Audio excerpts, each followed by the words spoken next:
As 7 palavras de Jesus na cruz. A paixão de Cristo foi um sacrifício doloroso, mas também um ato amoroso da entrega de Cristo por nós para a salvação de toda a humanidade. E o profeta Isaías o exprime de maneira mais bela.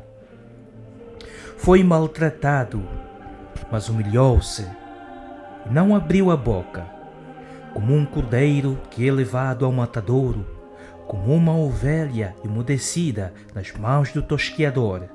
Sem força nem justiça levaram-no à força.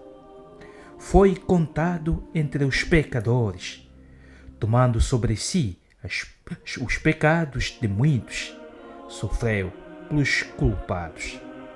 Isaías 53, 7 a 12. O Senhor quis deixar-nos as suas últimas palavras, já pregado na cruz. São aquelas que expressam as suas maiores preocupações e recomendações. A Igreja sempre guardou estas 7 palavras com profundo amor, respeito e devoção, procurando tirar delas todo o seu riquíssimo significado. Primeiras palavras, começamos por citar: perdoa-lhes, Pai, porque não sabem o que fazem. Com essas palavras, Jesus selava todo o seu ensinamento sobre a necessidade de perdoar até os inimigos. Eu, porém, digo-vos: amai os vossos inimigos e orai por aqueles que vos perseguem. Mateus 5,44. Na cruz, o Senhor confirmava para todos nós que é possível, sim, viver a maior exigência da fé cristã: o perdão incondicional a todos. Na cruz, ele selava o que tinha ensinado: não resistais ao mal. Se alguém te feriu a face direita, oferece-lhe também a outra. Amai os vossos inimigos, fazei bem aos que vos odeiam. Orai por aqueles pelos que vos maltratam e perseguem.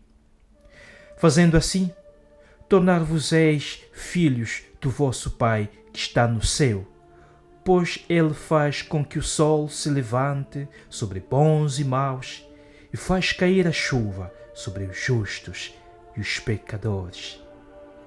Se não perdoardes aos homens, tampouco vosso Pai vos perdoará. Quando for difícil perdoar o amigo que nos decepcionou, o marido que te traiu, a mulher que te abandonou, ou aquele que nos humilhou, caluniou ou destruiu através da fofoca, difamação, então olhemos para o Senhor dilacerado na cruz, dizendo aos seus algozes: perdoa-lhes, Pai, porque não sabem o que fazem. Certa vez perguntou Pedro: Senhor, se o meu irmão me ofender, quantas vezes lhe deverei perdoar? Até 7 vezes?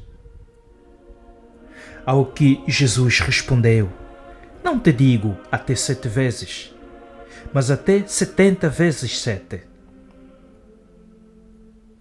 Passamos pela segunda.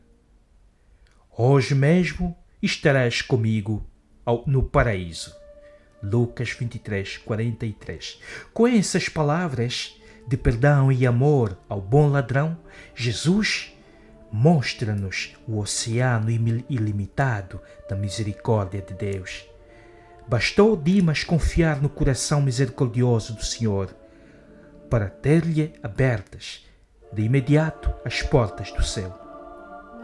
Não é à toa que a Igreja ensina que o pior pecado é o de desespero, desesperança, o de não confiar no perdão de Deus, por achar que o próprio pecado possa ser maior que a infinita misericórdia do Senhor. Santa Teresinha do Menino Jesus dizia: como a misericórdia e a bondade do coração de Jesus são pouco conhecidas. Muitas vezes o Senhor nos permite ser humilhados pelos nossos pecados, para sentirmos toda a nossa fraqueza, tocando o chão duro da nossa miséria, a fim de nos tornar humildes. Mas ao levantarmos arrependidos, experimentamos a doçura da sua misericórdia. A respeito disso, dizia Santo Agostinho: oh feliz culpa, oh culpa feliz, se não tivesse caído, não seria tão feliz. Jesus mandou a Santa Maria Faustina que, sob o quadro da misericórdia, escrevesse esta frase: Jesus, eu confio em ti. Terceira palavra: meu Deus, por que me abandonaste? Mateus 27, 46. Aqui vemos todo o aniquilamento do Senhor. É aquilo que São Paulo exprimiu muito bem na carta aos Filipenses: aniquilou-se a si mesmo, assumindo a condição de escravo. Na verdade, Jesus sofreu todo o aniquilamento possível de se imaginar: moral, psicológico, afetivo, físico, espiritual. Enfim, como disse o profeta, foi castigado por causa dos crimes e esmagado por causa das nossas iniquidades.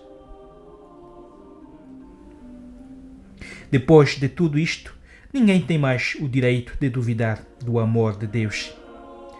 Será uma grande blasfémia alguém dizer que Deus não lhe ama. Deus que Jesus sofreu, depois que Jesus sofreu tanto para assumir em si o pecado de todos os homens e de cada homem.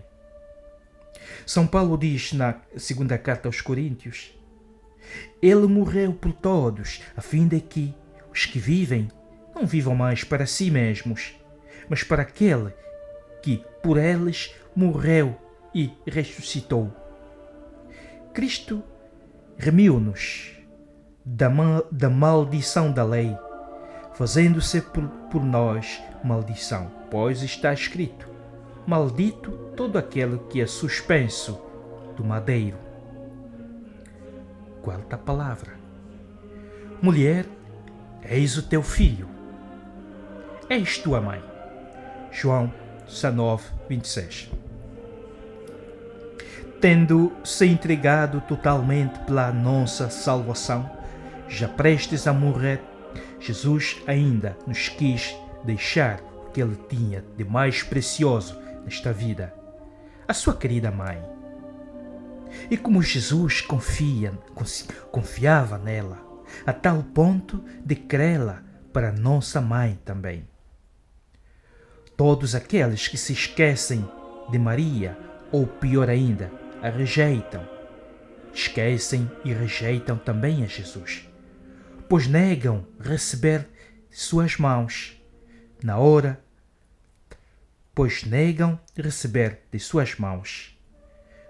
suprema da morte, o seu maior presente para nós. Quem rejeita ou abandona essa boa mãe ofende gravemente a Jesus, pois foi por expressa vontade sua, na hora da morte, que nós a recebemos como nossa mãe. Aceitá-la como mãe em nossos corações, na nossa vida, em nossas casas, incluí-la no nosso projeto de vida. É claro que só Jesus é o Salvador, o único mediador entre Deus e os homens. Mas Maria é o mais curto caminho até o Senhor. A mediação de Maria, de forma alguma, substitui a de Jesus, que é a única e essencial. Maria coopera com a mediação de Jesus. Sem a de Jesus, nenhuma outra teria eficácia. Porém, Maria é a grande medianeira de todas as graças que recebemos de Deus por sua vontade. Ela é a cheia de graça. Por isso, quem a mãe pede, o filho atende. Quinta palavra. Tenho sede. João 19, 28. Dizem os santos padres da Igreja que esta sede do Senhor, mais do que sede d'água, é sede de almas a serem salvas com seu próprio sacrifício que se consumava naquela hora. E esta sede de Jesus continua hoje, mais forte do que nunca. Muitos ainda, pelos quais ele derramou seu sangue preciosíssimo, continuam vivendo uma vida de pecado, afastados do amor de Deus e da Igreja. Quantos e quantas são batizados e já nunca mais se lembram de ir à igreja, nem sequer vão à missa aos domingos, não sabem o que é uma confissão há anos, não comungam, não rezam, enfim, ou vivem como se Deus não existisse. Por isso, Jesus exclama cada vez mais alto: tenho sede, sede de amor, sede dessas almas perdidas. Cada um de nós que tem consciência dessa enorme sede do Senhor é chamado a saciá-la, ainda que seja com uma simples gota d'água. Trabalhar pelo reino de Deus, lutar pela conversão dos pecadores, como fizeram todos os santos, sem exceção.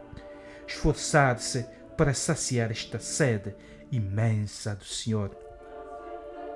Ele é o bom pastor que não quer perder nenhuma das suas ovelhas. Ele deixa as 99 no aprisco e vai atrás daquela que está perdida nos abismos, nos espinheiros. Por isso, a sua sede é imensa, é sede de amor. Sexta palavra. Tudo está consumado. João 19, 30. Diz-no São João: sabendo Jesus que tudo estava consumado, enquanto tudo não estava cumprido, ele não entregou o seu Espírito ao Pai. A nossa salvação depende agora de nós, porque a parte de Deus já foi perfeitamente cumprida até as últimas consequências. Ninguém mais poderá dizer que lhe falta auxílio da graça de Deus, pois ela está agora a nosso dispor. Pelos méritos de Cristo, morto na cruz, a salvação está disponível a todos. E de graça. O pecado já não terá mais domínio sobre vós, diz São Paulo na carta aos Romanos. Agora já podemos ser livres dele. Agora não há mais condenação alguma para os que estão em Cristo Jesus. E que a lei do Espírito que dá a vida libertou-te em Cristo Jesus da lei do pecado e da morte. Foi para a liberdade que Cristo nos libertou. Permanecei, pois, firmes, e não vos sujeiteis outra vez ao jugo da escravidão. E, por fim, Jesus exclama na cruz: Pai, nas tuas mãos entrego o meu espírito.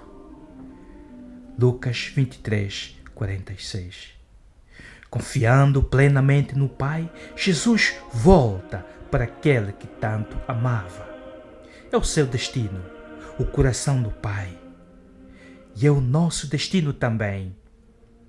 Ao voltar para o Pai, Jesus indica o nosso fim, o seio do Pai, o céu. O céu sempre foi a grande atração dos santos durante toda a vida. Vós sois cidadãos do céu, grita o apóstolo Paulo na carta aos Filipenses. Por isso, como diz a liturgia, é preciso caminhar entre as coisas que passam, abraçando somente as que não passam.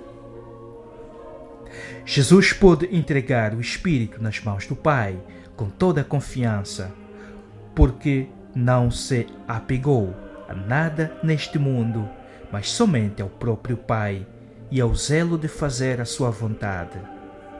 Depois de cumprir diligentemente tudo o que era vontade do Pai, depois de beber até a última gota o cálice da nossa salvação, então Jesus entrega o Espírito, só depois de ver tudo consumado. Então exclama: tudo está consumado. Para nós também, esta deve ser a meta e o exemplo a ser seguido, já que ser cristão é ser seguidor de Cristo. Cada um de nós é chamado a desapegar-se de tudo nesta vida, a si mesmo, aos outros, aos bens, aos prazeres deste mundo, para poder cumprir como Jesus a vontade do Pai. Diante deste grandioso amor, diante desta grandiosa manifestação de amor vivida por Jesus na cruz, que é a nossa cruz. Diante de tão grande sofrimento, que é nosso sofrimento. De que podemos reclamar nesta vida, quando o Filho de Deus segue para o suplício cruel, como um cordeiro que se conduz ao matadouro? E que podemos exigir? Que direito temos de reagir às ofensas e maus tratos que os outros e a vida nos impõem, quando o santo morreu, perdoando os seus algozes? Olhando para o Senhor crucificado, devemos calar, tal como fez Maria, ver, sofrer e calar. E o mesmo aceitar com submissão a nossa cruz, porque cruz carregou a sua cruz. Cristo não interrogou a sua cruz, não procurou entender a sua cruz. Cristo carregou-a consigo. E tenhamos também esta submissão de Maria, que soube aceitar a vontade de Deus Pai na sua vida. Ter também esta submissão de Jesus, que soube acolher, levar a bom termo, a bom porto, seu percurso até ao Calvário para nos salvar. E como José, que também soube viver no silêncio e resignação, aceitar Maria por esposa, embora concebida pelo Espírito Santo, é com a mesma submissão que devemos aceitar a nossa cruz, que não é tão grande como a imaginamos. Como diz o profeta Isaías, foi maltratado e resignou-se, não abriu a boca. Foi maltratado, mas humilhou-se, como cordeiro que é levado ao matadouro, ou como uma ovelha emudecida nas mãos do tosqueador. Que a cruz de Cristo nos salve, nos livre de todo mal. Amém. Se você curtiu esse vídeo, ajude nosso canal a crescer. Dá um like, compartilhe, se inscreva no canal e ative o sininho para receber os nossos próximos vídeos.